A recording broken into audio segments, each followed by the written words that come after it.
Olá, trilheiro, olá, trilheira! Nessa aula nós vamos começar falando sobre o direito de família. O que é mais importante nessa parte do direito de família?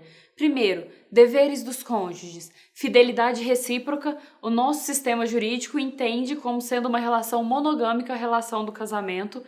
Salvo aí, algumas exceções, algumas construções que vêm sendo construídas pela doutrina, mas via de regra. Fidelidade recíproca, vida em comum no domicílio conjugal, coabitação, mútua assistência patrimonial, moral, espiritual, sustento, guarda e educação dos filhos e respeito e consideração mútuos. Invalidade do casamento. Quando um casamento é inválido? Primeiro, casamento ele é considerado inexistente, especificamente com esse nome, quando for entre pessoas do mesmo sexo. Não está sendo aqui discutida a questão da união homoafetiva. É que, a princípio, atualmente, a doutrina entende como sendo inexistente esse casamento entre pessoas do mesmo sexo, porque ainda está constando na lei que o casamento é uma instituição que ocorre entre homem e mulher. Possivelmente vai mudar no futuro, não sabemos. Atualmente é assim que está na lei e é a lei que cai na prova.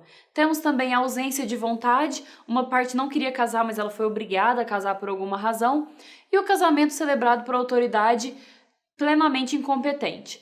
Temos também o casamento nulo, que é um casamento contraído por enfermo mental sem discernimento para a prática dos atos da vida civil e havendo infringência a algum dos impedimentos matrimoniais, algumas daquelas pessoas que não podem casar, por exemplo, quem já é casado.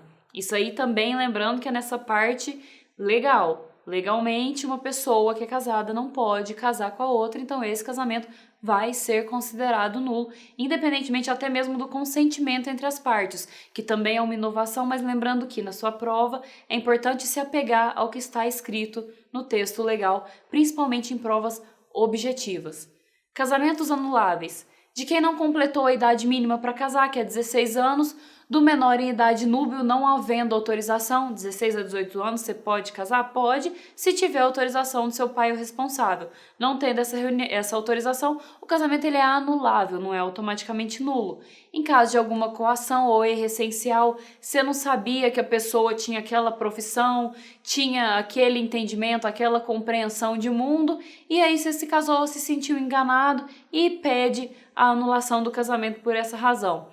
Incapaz de consentir e de manifestar de forma inequívoca a vontade, casamento por procuração, caso tenha sido revogado esse mandato, e casamento celebrado por autoridade relativamente incompetente.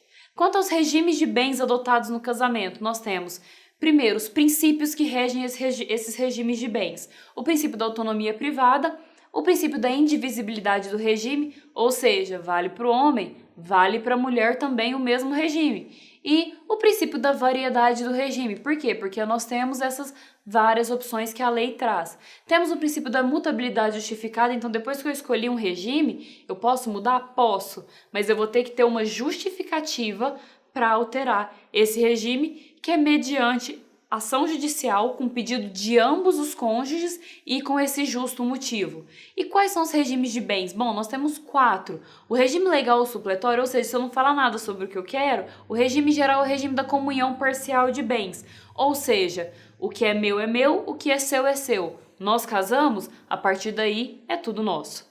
E não excluem outras regras pelas partes. É o que a gente chama de pacto antinupcial ou pacto nupcial. Apesar de não estar disposto nenhuma forma específica nesse regime que eu escolhi, eu posso criar as minhas próprias regras, porque, lembrando, a gente tem essa voluntariedade, essa autonomia da vontade em termos de regimes de bens no casamento. Até a próxima aula!